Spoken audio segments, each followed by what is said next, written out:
Scotland's justice system is struggling with delays that have left thousands of families in limbo. Court backlogs, worsened by the pandemic, have had a profound impact on victims, their loved ones, and those accused of crime. Those delays, coupled with what solicitors say is the complete obliteration of the legal aid system, have left some to believing our justice system is on the brink of collapse. It's the worst it's ever been.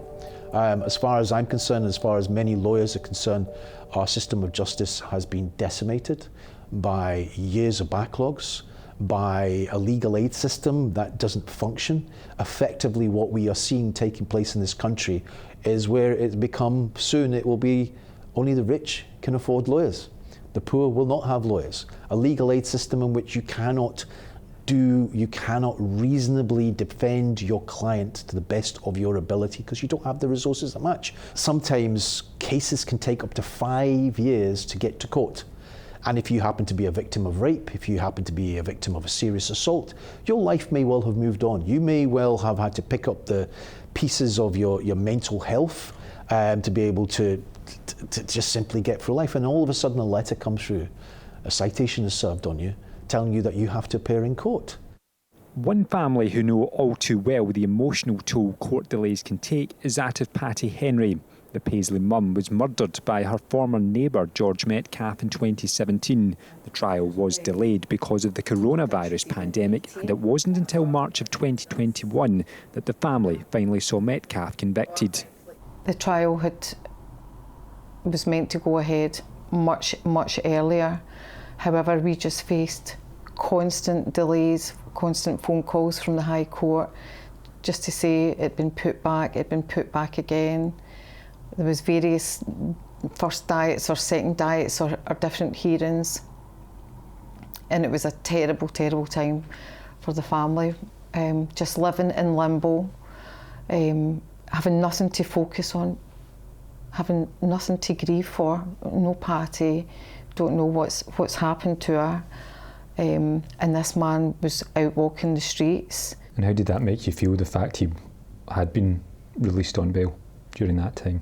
I understood to a certain extent that he didn't want somebody accused of murder to catch COVID. He was an older man, and the last thing our family wanted was for him to catch COVID and become unwell or pass away without us having our day in court and getting justice for Patty. So to a certain extent I did understand that, but not for the length of time that we were in limbo and that we were waiting and that we were getting put off all the time. I understand it was unprecedented times.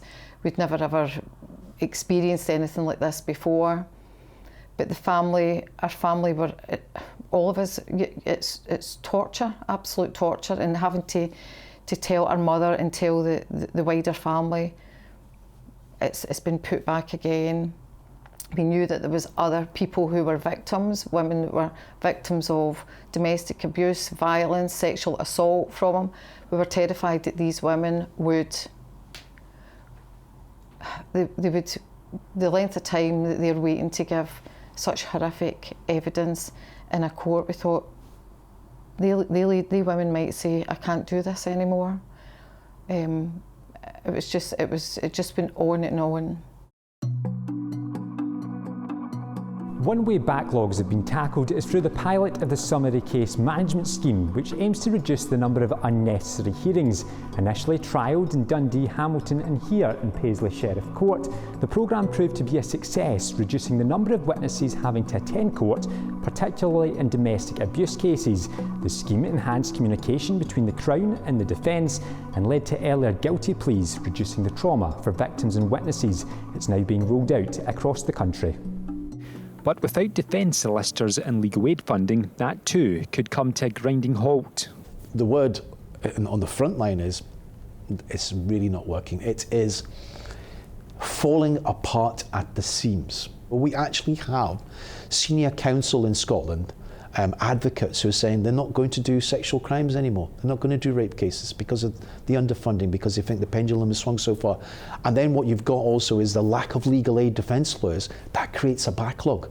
And what that has is an impact on those who are victims of sexual crime. Because one thing the government seems to have forgotten is the rule of law says that those who don't have a lawyer but in sexual crime are not allowed to represent them, which means they need to get a lawyer.